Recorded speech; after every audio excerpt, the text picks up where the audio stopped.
Hey, yo, what's good, YouTube? Carfight King here, Aqua Life, baby. Hey, yo, so, me and my man Transcore, the best break ride in the game, we were chilling, and we were like, hey, you haven't talked about me yet. And I was like, true. So this is not going to be a battle temp. This is just going to be on my man Transcore, and, you know, you're going to have to drop them hands. You know, I call him Mr.Drop to guard. Alright? So, pretty much, you know, his ability, when you break ride him, when the Vanguard swings, you have to drop a card in order to guard, or else you're getting hit with a crit to your face, and you can't guard the attack. So, it's pretty much, hey, do you want to take an extra crit, or do you just want to lose a card and not take an extra crit? You know, outside of drive check, of course. So,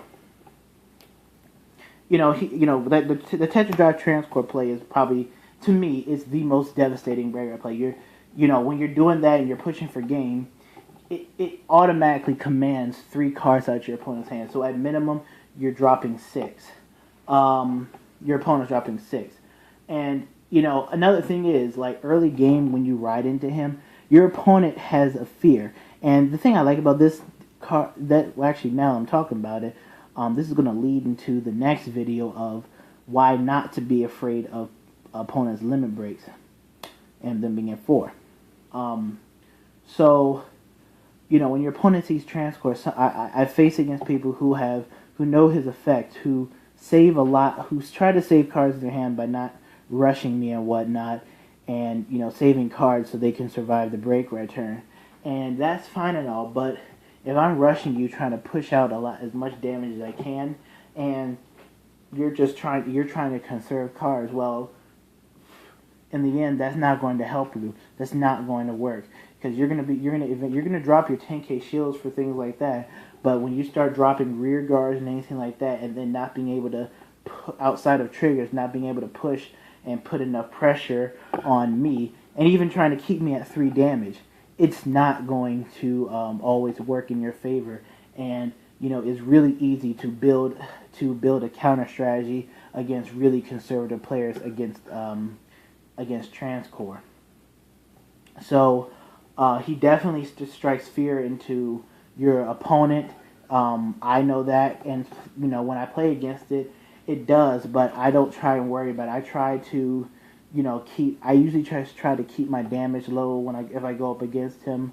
Like I said, I try to keep my damage low, try to keep my hand steady, but also I try to push the Aqua Force player as much as I can as well, because Aqua Force to me is like a race.